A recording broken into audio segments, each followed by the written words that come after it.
बहुत समय पहले की बात है। एक विशाल और समृद्ध राज्य था जिसका नाम था आनंदपुर। यह राज्य पहाड़ियों और हरे भरे खेतों से घिरा हुआ था और वहां के लोग बहुत खुशहाल थे। राज्य के राजा राजा विक्रम अपनी न्यायप्रियता और साहस के लिए प्रसिद्ध थे। वे हमेशा अपने प्रजा की भलाई के लिए काम करते थे और उनका आदर्श था धर्म और न्याय से बढ़कर कुछ नहीं।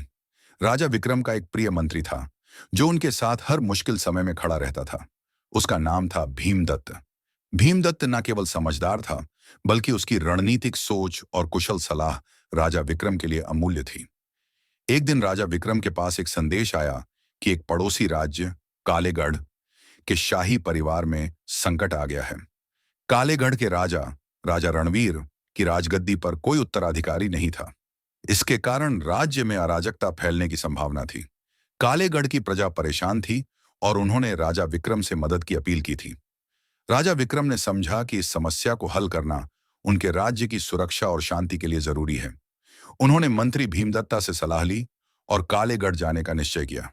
कालेगढ़ पहुंचने पर राजा विक्रम ने देखा कि स्थिति सच में विकट थी।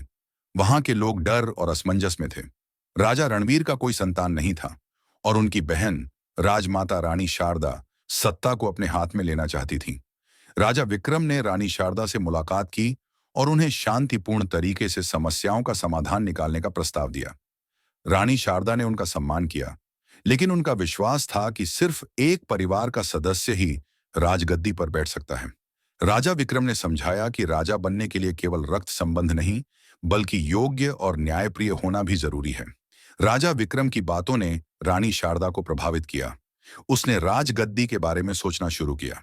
राजा विक्रम ने कालेगढ़ में एक बड़ा सभा बुलाया जिसमें सभी प्रमुख व्यक्तियों और प्रजाजनों को आमंत्रित किया। उन्होंने सभी से पूछा कि कौन योग्य व्यक्ति होगा जो राज्य की भलाई के लिए राजगद्दी संभाल सके।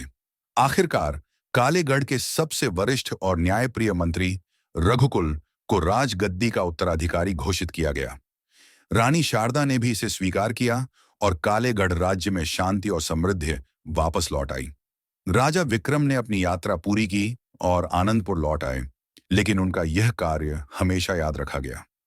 राजा विक्रम ने साबित किया कि असली महानता सिर्फ युद्ध और विजय में नहीं, बल्कि शांति और न्याय स्थापित करने में है।